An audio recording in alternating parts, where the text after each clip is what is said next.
주변 분들과 함께 다시 인사하시겠습니다. 주님만 기대합시다.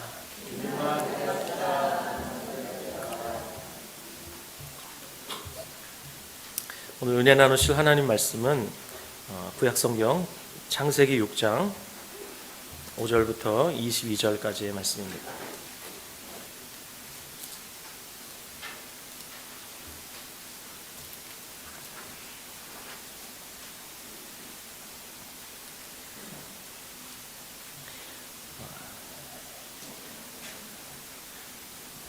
(6장) 5절부터 22절까지 말씀 한 절씩 교독하시겠습니다. 제가 먼저 5절 읽겠습니다. 여러분들이 6절 이렇게 읽어주시기 바랍니다.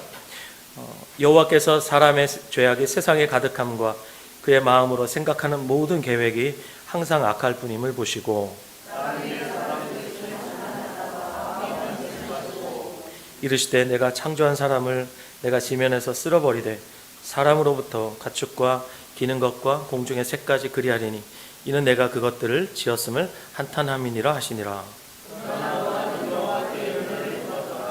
이것이 노아의 족본이라. 노아는 의인이요 당대의 완전한 자라. 그는 하나님과 동행하였으며 그때 온 땅이 하나님 앞에 부패하여 포악함이 땅에 가득한지라.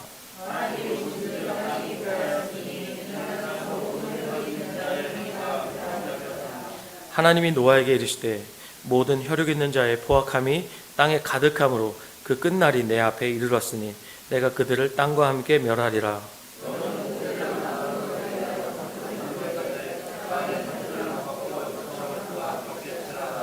내가 만들 방주는 이러하니 그 길이는 300규빗, 너비는 50규빗, 높이는 30규빗이라.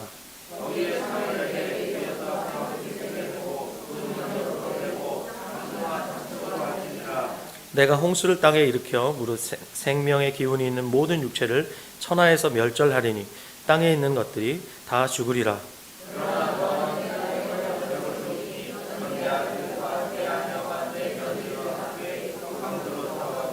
혈육 있는 모든 생물을 너는 각기 암수 한 쌍씩 방주로 이끌어들여 너와 함께 생명을 보존하게 하되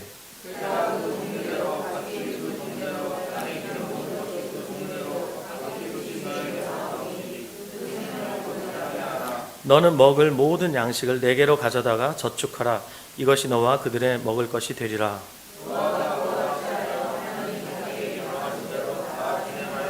아멘. 저는 오늘 봉독한 말씀을 가지고 의의 전파자 노아라는 제목으로 하나님의 은혜 나누도록 하겠습니다. 지금 생각해도 제 인생에서 가장 잘했다 싶은 순종이 있습니다. 그것은 2005년도에 중앙아시아 카자흐스탄 알마티의 한 교회에서 열렸던 집회가 있었는데 그 집회에서 내 교회를 개척하라는 주님의 음성을 듣고 아멘으로 화답하고 이듬해 곧바로 교회를 개척한 바로 그 순종일 겁니다. 제가 알마티까지 가게 된 동기는 지극히 단순했습니다. 당시에 섬기고 있었던 교회 부목사로서 교회 청년들을 어떻게 하면 살아있는 그리스도인답게 세울 수 있을까, 그 고민에서 먼 곳 카자흐스탄 알마티까지 가게 된 것입니다. 저는 그곳까지 가기 전까지 한 번도 교회를 개척하겠다는 계획조차 한 적이 없습니다. 심지어 교회를 개척해 볼까라는 일말의 생각조차 한 적이 없었습니다. 그때까지만 해도 저는 그저 찬양 전문 사역자로서 세계적인 목사님을 모시고 그분을 돕는 것이 저의 일생의 본분이라고 여기고 있었습니다. 그런데 집회 마지막 날, 그것도 제일 마지막 시간에 목회자들은 다 앞으로 나오라는 부름을 받게 됐고 수많은 목회자들 틈에 끼어서 앉을 자리가 없었고 강단 거의 맨 끝자리에 앉아서 손을 높이 들고 부흥을 달라고, 청년부를 부흥시켜 달라고 주님께 기도하고 있는데 느닷없이 제 마음 깊은 곳에서 주님의 음성이 2번 들렸습니다. 내 교회를 개척하라. 처음에는 내가 잘못 들었나 생각했습니다. 다시 한번 아주 세미한 음성으로 제게 말씀하셨습니다. 내 교회를 개척하라.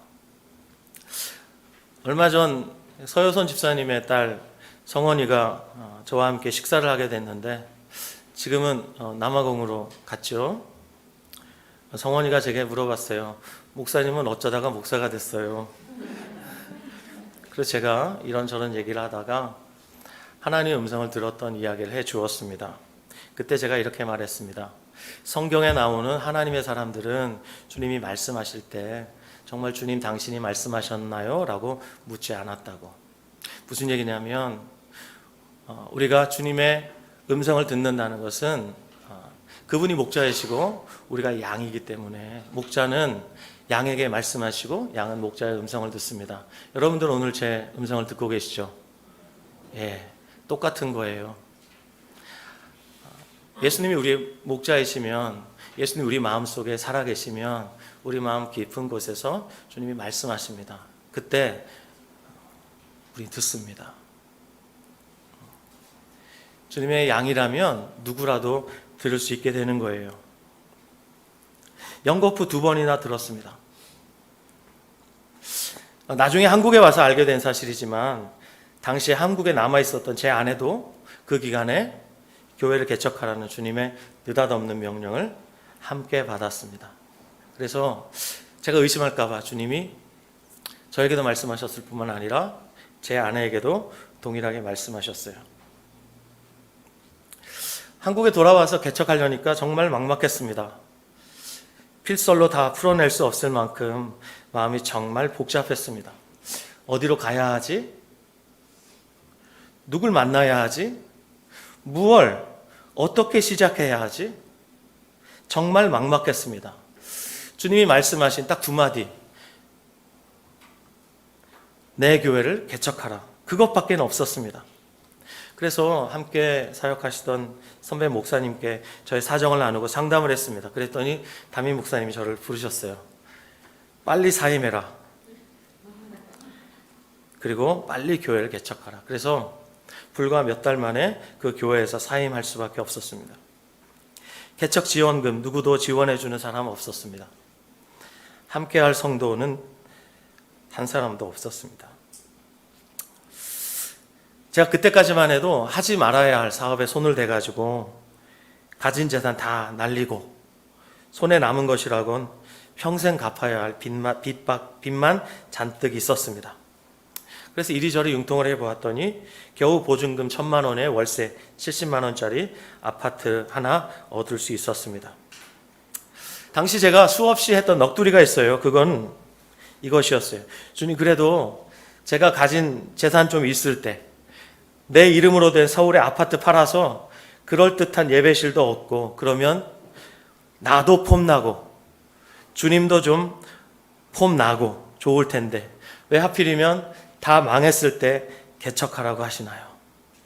이 얘기를 주님께 수도 없이 했습니다. 근데 여러분 아세요? 개척한 후로도 주님은 다 망한 우리 부부를 한 번도 폼나게 살게 해주지 않았습니다. 지금도 그렇고요. 오히려 아무것도 할 수 없었던 못난 우리 부부에게 주님은 강함이 되어 주셨습니다. 그게 전부예요. 개척을 준비하던 중에 아내와 함께 3일간 무릎 선교학교라는 곳에 입학하게 되었는데 그 학교가 지금도 있는지 모르겠어요. 그곳에서 저희 부부는 평생 잊을 수 없는 이야기 하나를 듣게 됩니다. 지금도 이 이야기를 서로 나누면 많이 울게 되는데요. 어떤 의사 부부가 있었습니다. 한국에서 의사로 살았으면 참 편안하게 잘 살았을 부부지만 갑자기 어느 날 하나님의 마음이 그 부부에게 부어져서 선교지로 가게 됐는데 그곳에서 정말 전심으로 사역을 했다고 그래요. 그런데 아무리 힘쓰고 노력을 해도 열매가 전혀 없더랍니다. 마음이 너무 힘들고 어려워서 이제는 그만둬야지 하다가 어느 날 드디어 짐을 싸고 귀국하려고 이제 준비를 하다가 문득 마음속에 그런 생각이 들더랍니다. 그래도 주님께 마지막으로 여쭙고 가는 게 도리일 것 같아서 기도했답니다. 이렇게요. 주님, 우리가 어떻게 주께 헌신했는지 주님이 아시죠. 주님 말씀에 순종해서 이곳까지 왔고 정말 힘을 다해 수고했지만 열매가 하나도 없습니다. 이렇게 무능력하고 못난 바보 같은 저희를 왜 부르셨나요? 그때 주님이 세미한 음성으로 이렇게 말씀하시더랍니다. 너희 부부가 이곳으로 오겠다고 순종하기 전에 너희보다 훨씬 더 똑똑하고 경험도 많고 유능한 사람들에게 내가 아무리 말해도 그들은 들으려고 하지도 않았어. 그런데 너희가 오겠다고 하기에 내가 얼마나 기뻤는지 아니?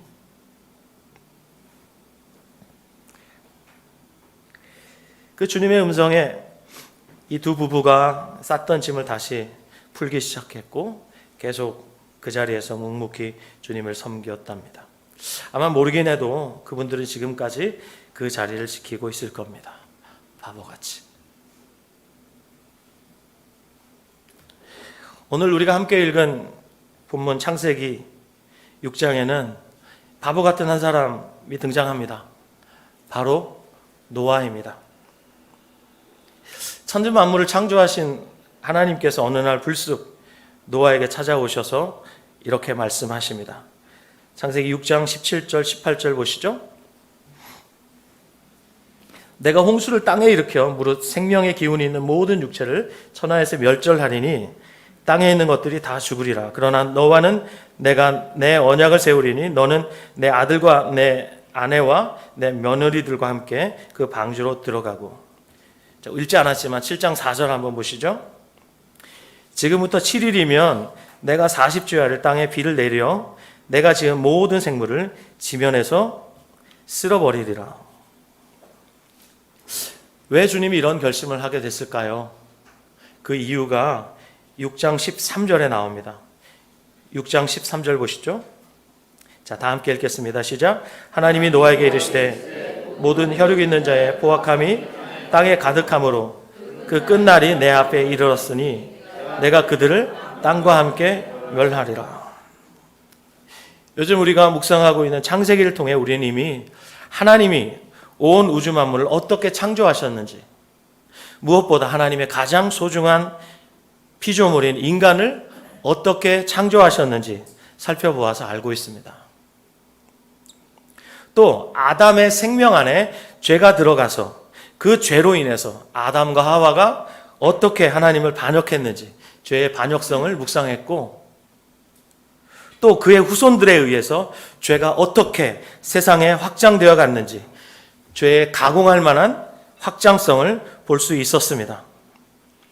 그렇게 죄가 점점 확장되다가 노아의 시대가 되었을 때 그냥 두면 세상은 자멸할 게 뻔할 만큼 그야말로 인간의 죄가 온 세상을 가득 채웠다고 창세기 6장은 말씀하고 있어요.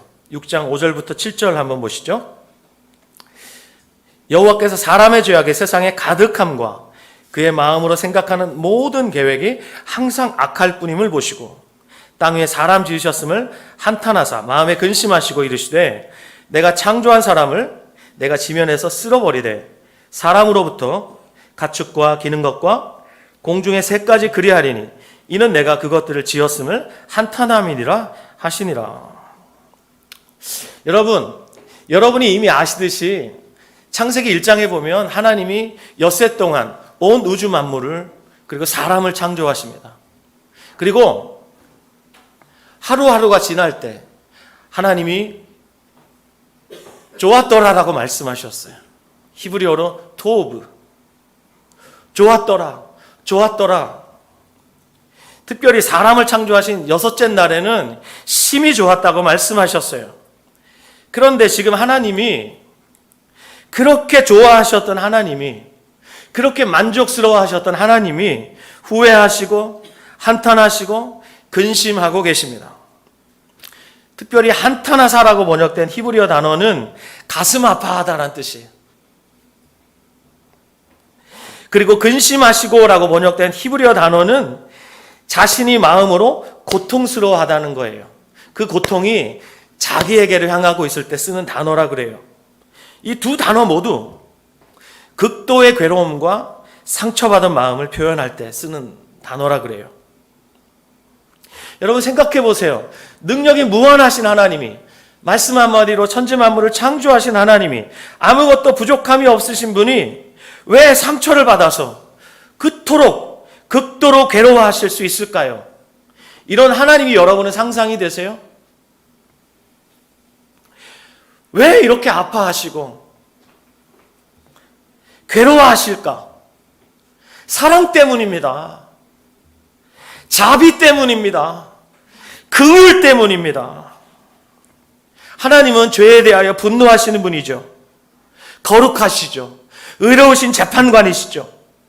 하나님의 성품에 의하면 모든 것을 쓸어버리고 심판하시는 것이 당연합니다.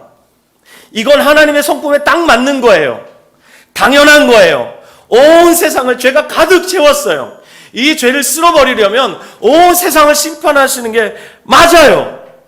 근데 이 하나님의 심판 속에서 놀랍게도 하나님의 사랑과 자비와 긍휼이 작동하기 시작하는 거예요. 심판으로 다 멸망받는 가운데서 하나님의 자비와 긍휼과 사랑으로 말미암아 한 사람이 은혜를 입습니다. 그가 누구냐? 바로 노아예요. 6장 8절 보시면 그러나 노아는 여호와께 은혜를 입었더라. 여러분 우리 성경에 입었더라라고 번역되어 있지만 이 단어 히브리어로 마차라는 단어는 발견하다는 뜻이에요.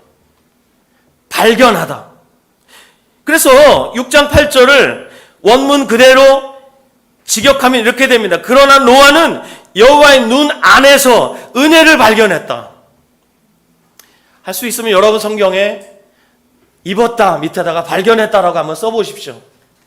심판하시는 그 하나님의 눈에서 은혜를 발견했다는 거예요. 누가요? 은혜 입은 노아가요. 혹시 여러분 가운데 첫사람 아담부터 아브라함까지 이 사람들의 수명을 혹시 한번 연구해 보신 적 있으세요? 저는 CBS를 해야 되니까 한번 연구해 본 적이 있어요. 첫사람 아담부터 노아의 아버지 라멕이라는 사람이죠. 라멕까지 9대가 내려가는데 이 계보를 연구해 보다가 제가 깜짝 놀란 게 있습니다. 여러분 노아와 아담과 노아의 아버지 라멕이 56년간 동시대에 생존하고 있었어요. 첫사람 아담과 그리고 노아의 아버지 라멕이 56년 동안 함께 생존해 있었어요. 아담이 그만큼 오래 살아요. 930년을 살았지 않습니까? 이 기간 동안 아담이 뭘 했을까요? 후손들에게 무엇을 얘기했을까요? 아마 틀림없이 첫 번째는 자기가 에덴에서 하나님의 사랑을 얼마나 많이 받았는지, 하나님의 그 영광을 얼마나 많이 누렸는지 틀림없이 얘기했을 거예요. 또 자신이 생각하기도 싫은 선악과 열매를 먹고 에덴 동산에서 쫓겨났던 그 뼈아픈 기억들도 그 후손들에게 말해 주었을 거예요. 동의가 가능하십니까? 네.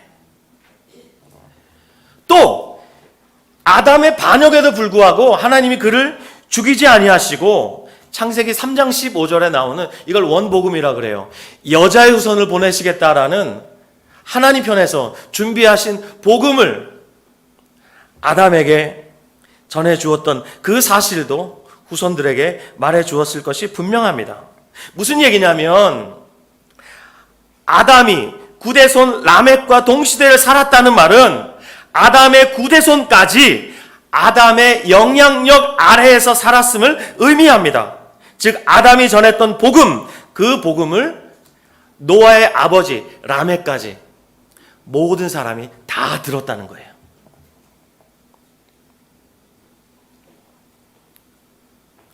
특별히 아담의 구대손 라멕이 그의 아들의 이름을 노아라고 지은 것을 보면 그 시대가 어떤 시대였는지 분명히 알 수 있습니다. 여러분, 노아의 이름의 뜻이 뭐예요?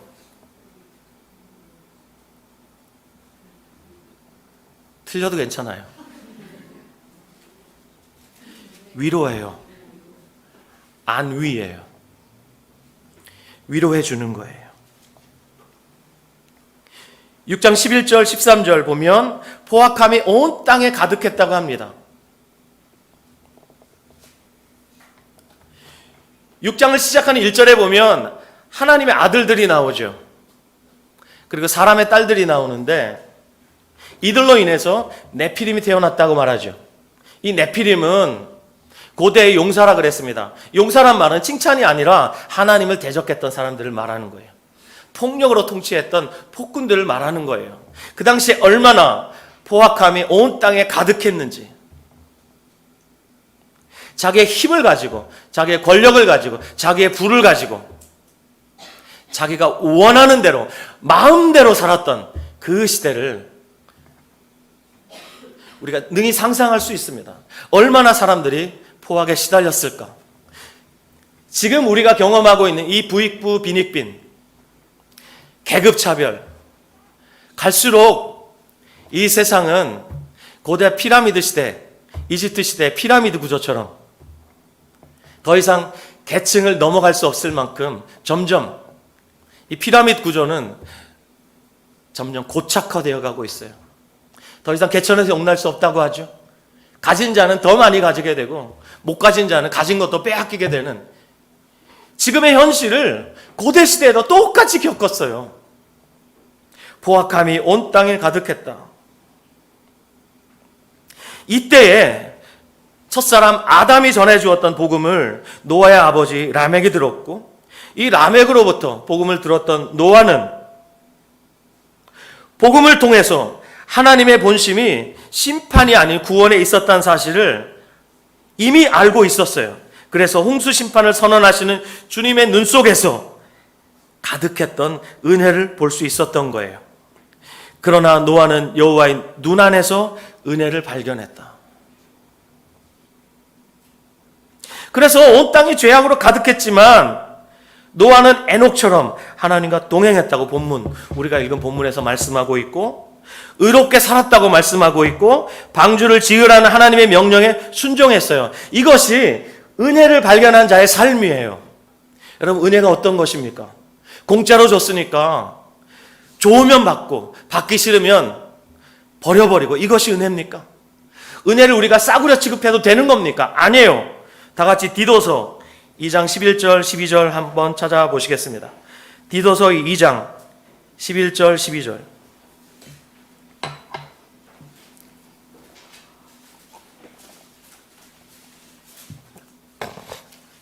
디도서 2장 11절 12절 다 같이 찾으세요. 찾으셨으면 아멘. 우리 다 함께 읽겠습니다. 시작.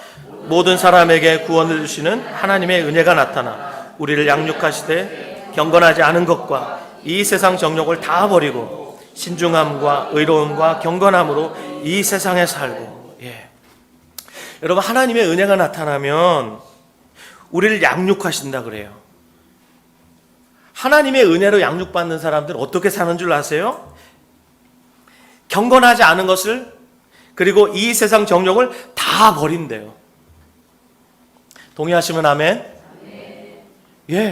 하나님의 은혜를 받은 사람, 하나님의 눈 속에 있는 은혜를 발견한 사람은 이렇게 산대요. 신중함과 의로움과 경건함으로 이 세상에 살고, 예수 그리스도의 피값으로 예수님께서 피 흘려 우리에게 주신 그 은혜의 구원을 받은 저와 여러분, 우리가 이 세상에서 어떻게 살아야 마땅하죠?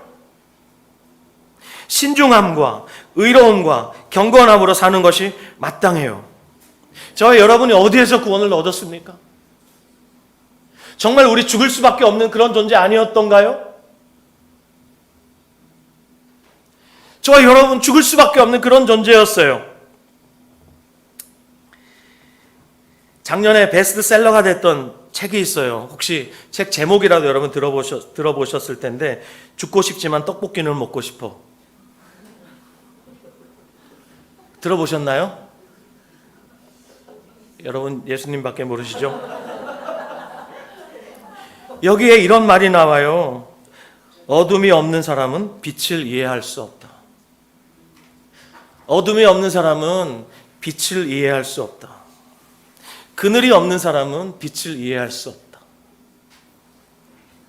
내가 어디에서 구원을 받았는지, 내가 얼마나 끔찍한 죄인이었는지 모르는 사람은 이 은혜를 싸구려 취급하는 거예요.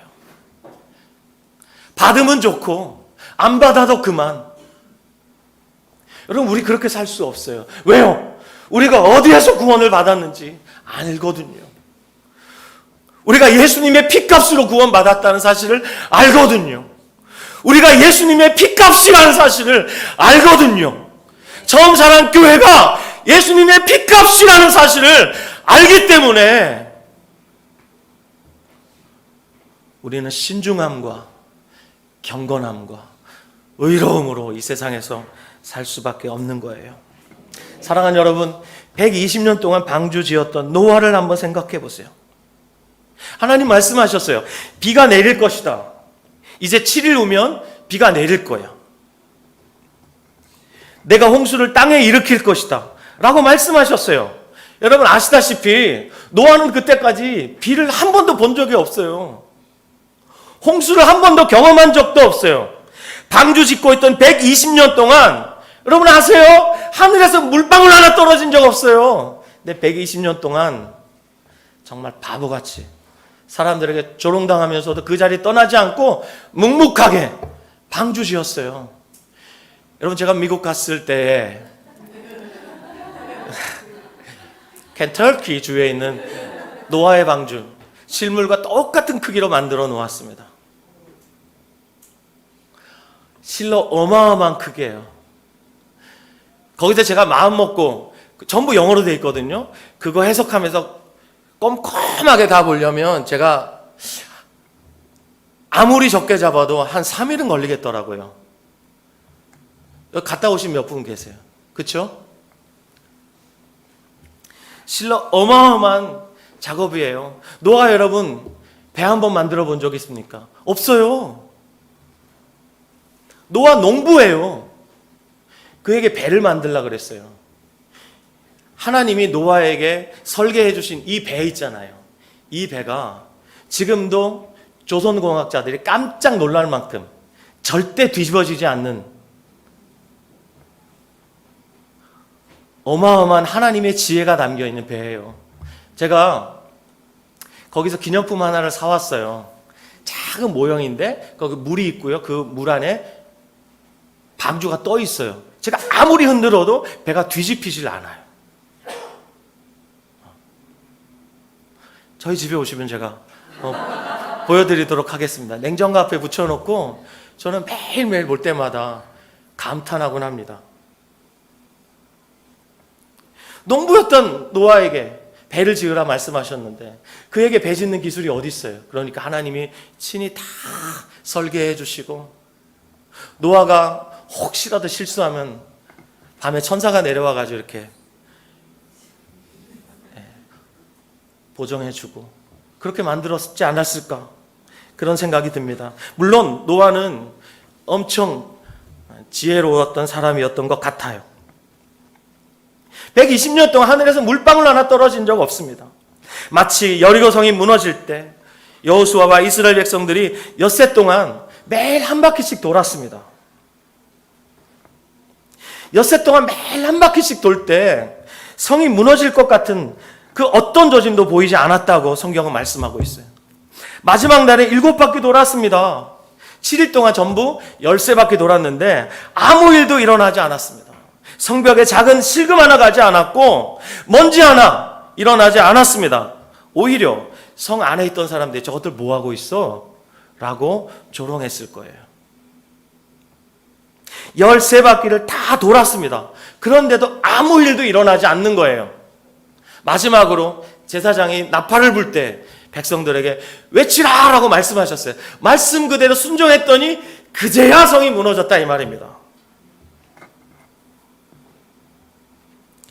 120년 동안 방주를 짓고 있었는데 물 한 방울 떨어지지 않는 거예요. 그런데도 노아는 그의 나이 480세에 방주를 짓기 시작해서 600세 홍수가 나기까지 120년 동안 묵묵히 순종했어요. 이 노아의 삶을 히브리서 기자는 믿음으로 살았던 삶이라고 증거했어요. 다 같이 히브리서 11장 7절 말씀을 찾아서 읽어주시기 바랍니다. 히브리서 11장 7절.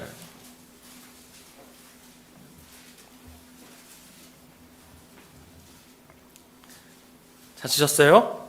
예, 다 함께 읽읍시다. 시작. 믿음으로 노아는 아직 보이지 않는 일에 경고하심을 받아 경외함으로 방주를 준비하여 그 집을 구원하였으니 이로 말미암아 세상을 정죄하고 믿음을 따르는 의의 상속자가 되었느니라. 예. 노아의 이 삶이 믿음으로 살았던 삶이라고 히브리서 기자는 여기서 증거하고 있어요.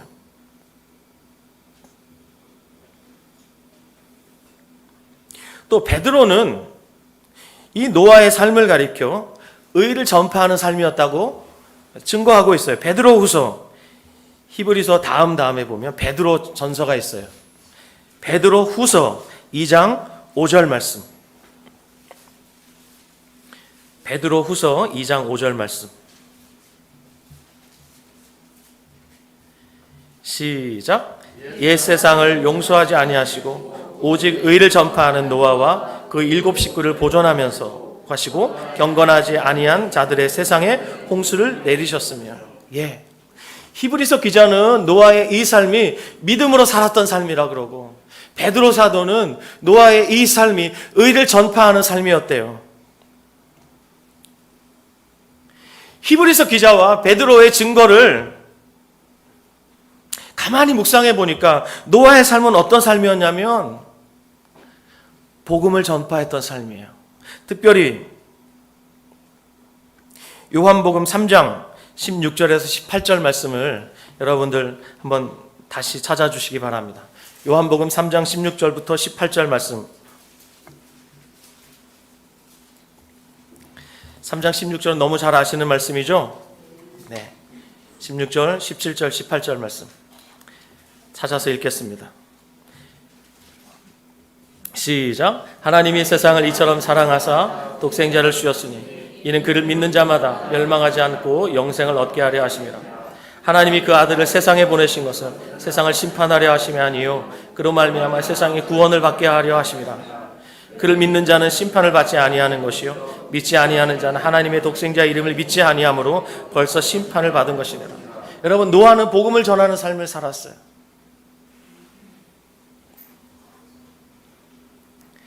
하나님의 말씀에 비추어 봤을 때 그는 120년 동안 조롱당하면서 복음을 전했다는 것을 알 수 있어요. 근데 여러분, 복음에는 속성상 구원과 심판의 메시지가 함께 들어있다는 사실 아십니까? 방금 읽었어요. 요한복음 3장 16절부터 18절 말씀. 그를 믿는 자는 멸망받지 않고 영생을 얻는다 그래요. 구원이에요. 하지만 믿지 않는 자는 독생자 이름을 믿지 아니하므로 벌써 심판을 받은 것이라고 말씀하고 있어요. 마가복음 16장 15절 16절도 이렇게 말씀합니다.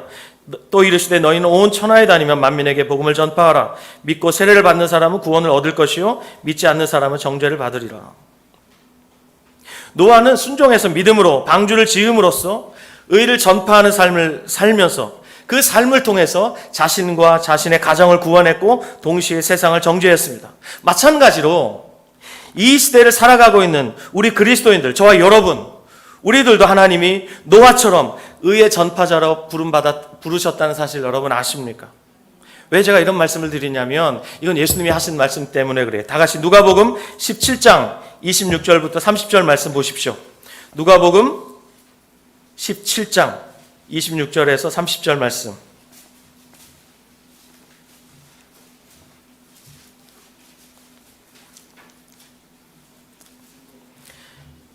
누가복음 17장 26절부터 30절 시작.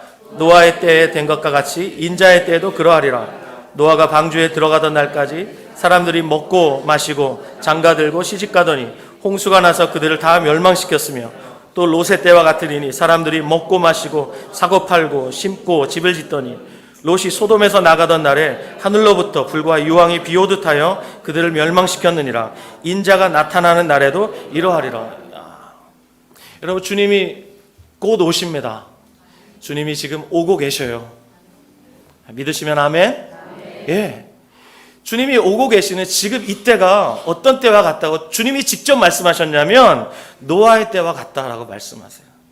그러므로 노아가 120년 동안 방주를 지으면서 조롱 가운데 복음을 전하는 삶을 살았던 것처럼 저와 여러분, 이 시대 소금과 빛으로서 세상 가운데 살게 하신 저와 여러분, 우리들을 주님께서 의를 전파했던 노아처럼 의의 전파자로 부르셨다는 사실을 아십니까? 노아가 방주에 들어가던 그날까지 사람들은 먹고 마시고 장가들고 시집가고 그렇게 살았습니다. 소돔과 고모라에 불과 유황이 비오듯 떨어질 때, 그때에도 사람들은 먹고 마시고 사고 팔고 심고 집을 지었습니다. 아무도 몰랐습니다. 이 시대에도 주님이 곧 오신다는 사실을 우리들만 알지, 우리도 그날과 그때가 언제인지 아무도 모릅니다. 지금 이때는 노아의 때와 똑같습니다. 그러면 이때를 살아가는 우리는, 의의 전파자로 노아와 동일한 부름을 받은 우리는 어떻게 살아야 할까요? 예수님이 빌라도 앞에서 이렇게 말씀하셨어요. 예수께서 대답하시되 내 나라는 이 세상에 속한 것이 아니니라. 만일 내 나라가 이 세상에 속한 것이었더라면 내 종들이 싸워 나로 유대인들에게 넘겨지지 않게 하였으리라. 이제 내 나라는 여기에 속한 것이 아니니라. 여러분, 분명히 기억하셔야 됩니다. 이 세상은 절대로 유토피아가 되지 않습니다. 이 세상은 사도 바울도 증언했던 것과 같이 고통하는 때입니다. 점점 고통스러워질 겁니다. 점점 사랑이 식어질 겁니다. 불법이 성하게 될 것입니다. 예수님이 빌라도 앞에서 이렇게 증언하셨어요. 내 나라는 이 세상에 속한 것이 아니니라. 요한계시록 1장을 읽어보시면 우리를 예수님이 핏값으로 사셔서 하나님의 나라와 제사장 삼으셨다 그래요. 저와 여러분이 하나님의 나라입니다. 우리가 하나님 나라의 제사장입니다. 우리를 나라와 제사장으로 삼으셨다는 말, 특별히 나라를 삼으셨다는 말이 무슨 뜻일까요? 나라는 통치를 뜻하는 거예요. 주님이 우리를 통치하세요. 우리가 주님의 나라예요. 우리가 주님의 소유예요. 우리가 주님의 지배를 받아요. 그것이 우리예요. 내 나라는 이 세상에 속한 것이 아니니라. 예수님의 통치를 받는 저와 여러분은 이 세상에 속한 존재가 아닙니다. 비록 이 세상에 살고 있지만 in the world, but not of the world. 이 세상의 것이 아니라 이 말입니다. 분명히 구별시켜 주셨어요. 여러분, 분명히 기억하셔야 됩니다. 우리는 세상과 구별된 존재예요. 다른 존재들이에요. 다르게 살아야 되는 거예요. 이것이 저와 여러분의 부르심이에요. 믿으시면 아멘. 제가 지난주에 코로나 바이러스를 소재로 해서 여러분에게 설교했었는데 좀 반향이 좀 있었던 것 같아요. 많은 분들이 위로를 얻었다고 그래요.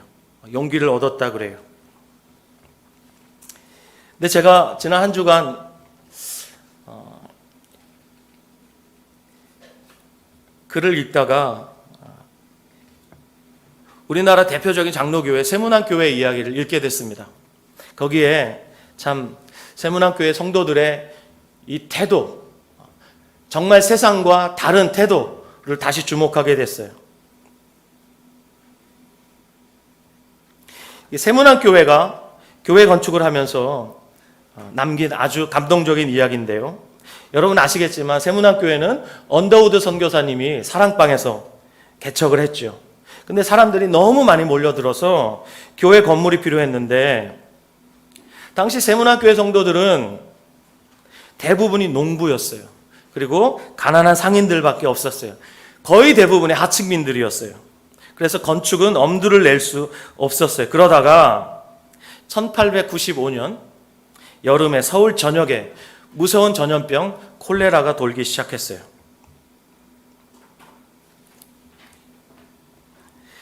서양 의료 선교사들이 그 당시에 많았기 때문에 그들 대부분이 목사였어요. 이들은 콜레라를 퇴치하는 방법을 잘 알고 있었다 그래요. 근데 그 이전에 약 10여 년 전에 서울에서 콜레라가 발생한 적이 있었다 그래요. 그 당시에 약 6,152명이 희생되었다고 기록이 남아 있어요.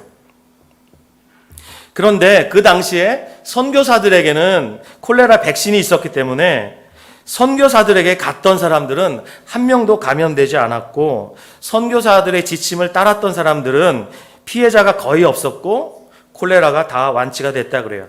하지만 선교사들의 지침을 무시하고 음식을 날 것으로 먹고 잘 씻지 않았던 사람들은 오히려 무당을 찾아가서 미신을 의존했고 비위생적인 방법을 추구하다가 대거 콜레라에 걸려서 그렇게 많은 사람들이 죽었다고 해요. 그로부터 10여 년 지나서 다시 서울에 콜레라가 퍼졌는데 10여 년 전의 경험을 조선 조정이 알고 있었지 않겠어요? 조정에서 시내 곳곳에다가 이런 방을 붙였다고 해요. 살고 싶으면 모두 서양 선교사들의 기독교 병원을 찾아가라. 그리고 그들의 지침을 따르라. 그 당시에 병원에 일하고 있었던 선교사님들 대부분 목사님들이었고 의사들이었던 그분의 인력으로는 택도 없는 거죠. 그래서 언더우드 선교사님이 자원봉사자들을 모집했습니다. 자연스럽게 언더우드가 세운 세문안교회 성도들이 적극 자원봉사자로 자원했어요. 그리고 이 선교사들과 세문안교회 성도들이 죽음을 두려워하지 않고 콜레라에 맞서 싸워서 백성들을 구해냈단 말이에요. 그 결과 마침내 콜레라가 퇴치되었어요. 그러자 조선 조정이 언더우드와 선교사들에게 큰 선물과 큰 금액의 현금을 감사 표시로 주었다고 해요. 그리고 선교사들을 도왔던 조선인 봉사자들조차도 큰 상금을 받았다 그래요. 근데 놀라운 일이 시작됐다 그러죠. 대부분 세문안교회 성도들이 그 돈을 받았지 않겠어요? 그들은 그 돈이 하나님이 자기들에게 주신 것이라고 믿게 되었다 그래요. 개인적으로 어려운 사람들 얼마나 많았겠어요. 그 돈이면 큰 어려움에서 벗어날 수 있었을 텐데 그들이 자신들을 위해서 그 돈을 쓰지 않고 그들이 오랫동안 기도해왔던 교회 건축을 위해서 이것을 하나님이 쓰라고 주셨구나라고 여기게 됐고 그 돈을 교회에다가 전부 헌금했대요. 여러분 오해하지 마십시오. 제가 건축헌금 설교하는 거 아닙니다. 혹시나 드디어 왔구나 그러지 마세요.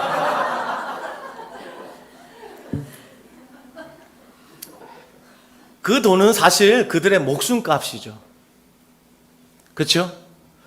죽음을 무릅쓰고 백성들을 위해서 콜레라에 감염될 것도 불사하면서 백성들을 섬겼던 그들의 자원하는 마음으로부터 나왔던 그들의 헌신에 대한 값이었어요.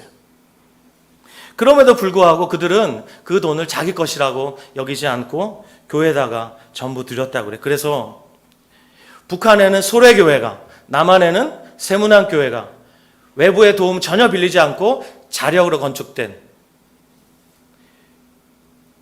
참 귀한 건물이라 그래요. 사랑하는 여러분,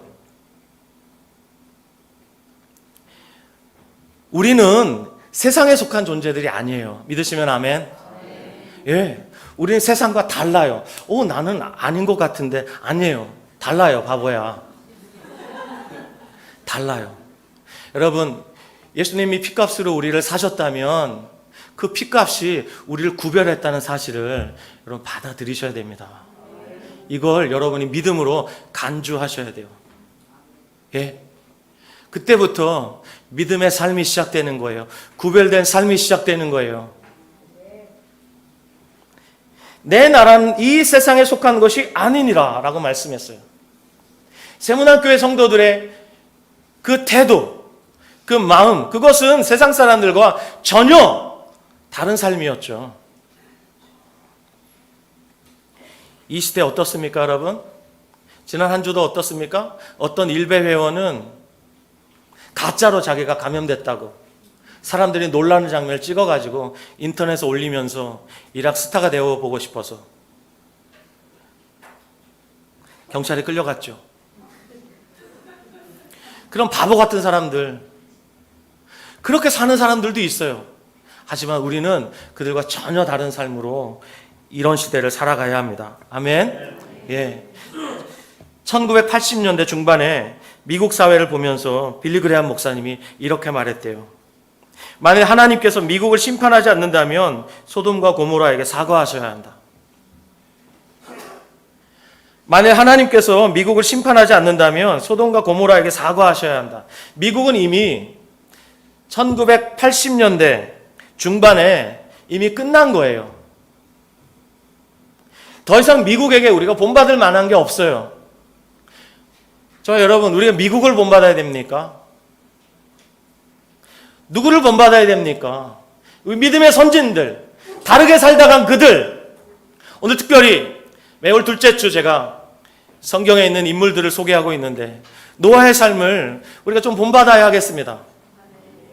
의를 전파했던 그, 묵묵하게 조롱을 견뎠던 그, 노아처럼 우리도 살아야 됩니다. 이미 한국 사회도 거의 갈 때까지 간 것 같아요.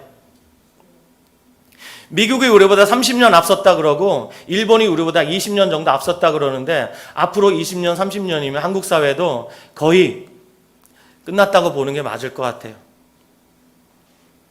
이미 이 시대의 시대 정신은 이미 퇴색할 대로 다 퇴색했고 더러울 대로 다 오염되었습니다. 그러면 이 시대를 살아가는 저와 여러분 어떻게 살아야 할까? 구체적으로 마태복음 24장 보면서 주님이 하시는 말씀 가지고 우리 결론을 좀 내리고 싶습니다. 마태복음 24장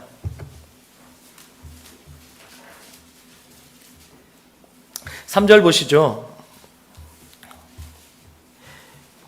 예수께서 감람산 위에 앉으셨을 때 제자들이 조용히 와서 이르되 우리에게 이르소서 어느 때에 이런 일이 있겠사하며 또 주의 임하심과 세상 끝에는 무슨 징조가 있사오리까? 제자들이요, 예수님 오실 때 어떤 징조가 있을 것인가, 어떤 사인이 있을 것인가 물었어요. 너무 궁금하잖아요. 여러분, 코로나 바이러스가 눈에 보이면 어떻게 하실래요? 가서 밟아 죽이고 싶죠. 그렇죠? 막 기어다니고 있어. 저 기어다니고 있죠. 이만한 게 기어다니는 거죠. 그러면 보이잖아요. 밟아 죽여야 돼요. 퇴치시켜야 돼요. 근데 세상 끝에 무슨 일이 있을 제자들이 모르니까 예수님께 물어봤어요. 그때 예수님이 한 5가지 정도로 징조를 말씀하세요. 자, 24장 14절 보세요. 시작. 이 천국 복음이 모든 민족에게 증언되기 위하여 온 세상에 전파되리니 그제야 끝이 오리라. 복음이 온 세상에 전파된다라고 말씀하셨어요. 그 다음에 9절 10절 보시죠. 그때 사람들이 너희를 환난에 넘겨주겠으며 너희를 죽이리니 너희가 내 이름 때문에 모든 민족에게 미움을 받으리라.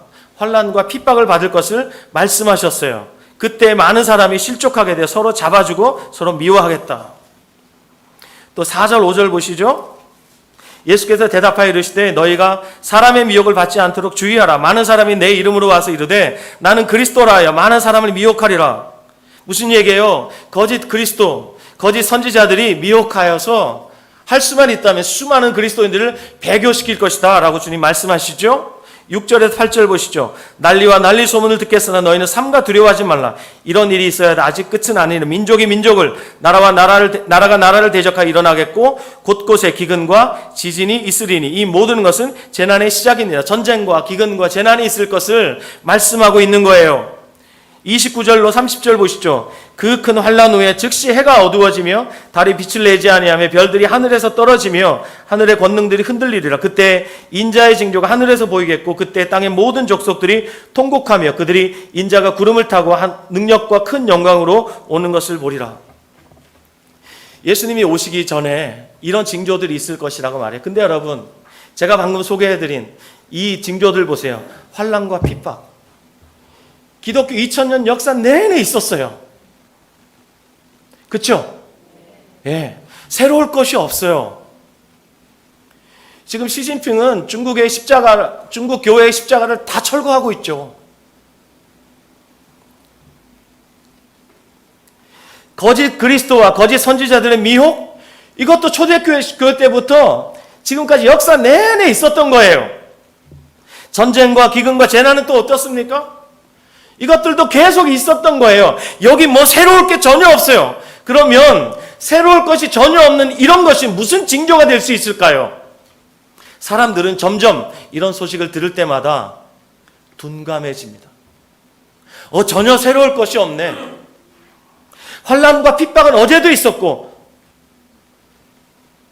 거짓 그리스도와 거짓 선지자들의 미혹은 어제도 있었고, 전쟁과 기근과 재난은 어제도 있었고, 전혀 새로울 게 없는 거예요. 자연계의 이변도 이제는 우리를 무덤덤하게 만들 만큼 처처해서 이런 일들이 계속해서 일어나고 있어요. 이것이 우리를 어렵게 해요. 그러므로 예수님이 오실 때 열처녀에 비유해서 우리가 보듯이 슬기로운 5처녀와 그리고 미련한 5처녀가 함께 잠들었다는 사실을 아세요? 슬기로운 5처녀와 미련한 5처녀가 예수님이 오실 때 함께 잠들었어요. 슬기로운 처녀는 왜 슬기로웠느냐? 기름을 준비하고 있었기 때문이에요. 다른 것 없어요. 하지만 예수님이 오실 때 상황이 이럴 거예요. 슬기로운 처녀나 미련한 처녀나 모두가 다 잠들 수밖에 없는 상황. 노아의 때가 이렇다는 거예요. 주님이 오시기 직전에 바로 이렇다는 거예요. 그러면 여러분 깨어 있어야 합니다. 의의 전파자로 살려면 깨어 있어야 합니다. 아멘. 네. 마지막으로 베드로후서 3장 3절로 5절 한번 보시죠. 베드로후서, 오늘 제 설교가 조금 어려울 수 있는데요, 여러분 한 번 더 밴드에 들어오셔서 꼭 들어보시기 바랍니다. 아멘. 네. 베드로후서 3장 3절로 5절 말씀 한번 보시겠습니다.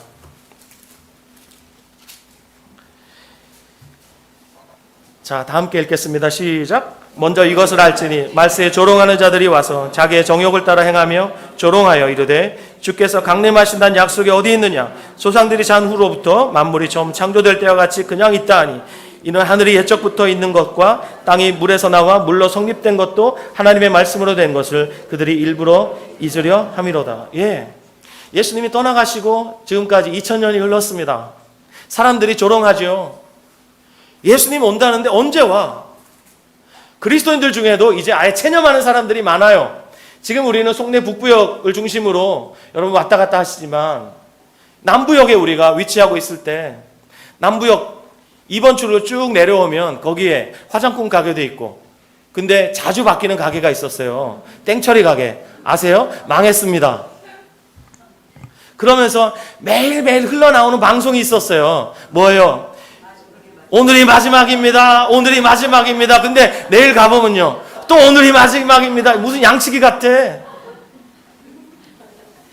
그러니 사람들이요 더 이상 안 속죠.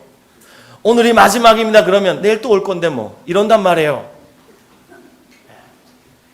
사람들이 안 속아요.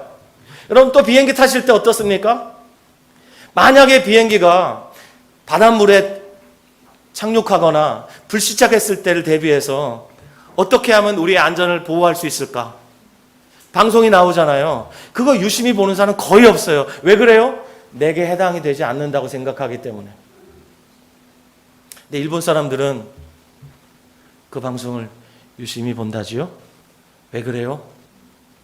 일본 사람들은 재난이 일상이에요. 그렇기 때문에 그들은 재난훈련을 할 때에도 절대로 장난치듯 하지 않는다고 해요. 왜요? 그들에겐 그것이 실제니까요. 사랑하는 여러분, 오늘 밤에도 주님이 오실 수 있습니다. 오셔도 아무 문제 없어요. 사도 바울은 그의 서신서에서 이미 땅끝까지 복음을 다 전했다라고 담대하게 고백하고 있어요. 여러분 아세요? 복음은 이미 아프리카 오지에까지 다 들어갔어요. 마지막 때라 그동안 숨어있던 수많은 미전도 종족들이 그들의 경계를 넘어서 경제적인 궁핍을 해결하기 위해서, 전쟁의 공포를 이기기 위해서 그들의 경계를 넘어서 그들이 이제까지 나오지 않았던 지역까지 나오고 있어요. 선교사들이 깜짝 놀라고 있어요. 이제 정말 때가 다 됐습니다. 주님이 오늘 밤에 오셔도 아무 문제가 없을 만큼 이미 주님이 오실 만한 상황은 다 무르익었습니다. 이때 우리가 어떻게 살아야 돼요? 노아처럼 살아야죠. 아멘. 깨어 있어야 됩니다. 아멘.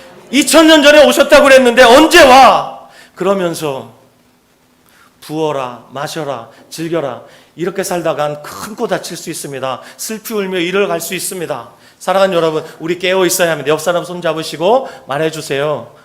코로나 바이러스 때문에 손 잡으면 안 됩니다. 옆 사람 얼굴 보시면서 이렇게 말씀해 주세요. 꼭 깨어 있으셔야 합니다. 자, 깨어 있으면서 하나님이 여러분을 부르신 그 자리에서 묵묵하게 순종하세요. 이걸 충성이라고 하는 거예요. 아멘. 어떤 목사님이 이런 얘기를 했어요. 시간을 기다리지 않는 헌신은, 시간을 기다리는 헌신 없는 모든 열정은 충동일 뿐이다. 시간을 기다리는 헌신 없는 모든 열정은 충동일 뿐이다. 누가 진짜 믿음의 사람이에요? 기다릴 줄 아는 사람, 인내할 줄 아는 사람. 이런 사람 됩시다. 이런 사람 되어서 주님이 오실 그때 의의 전파자로 살다가, 우리의 삶으로 복음을 전파하다가, 우리의 입을 열어 복음을 전파하다가, 여러분, 주님이 우리를 부르실 때 기쁨으로 가기를 바라고, 아멘. 주님이 오실 때 기쁨으로 주님 맞이하는 저와 여러분 되었으면 좋겠습니다. 아멘. 다시 한번 옆 사람에게 주님 곧 오십니다 하고 인사해 주시기 바랍니다.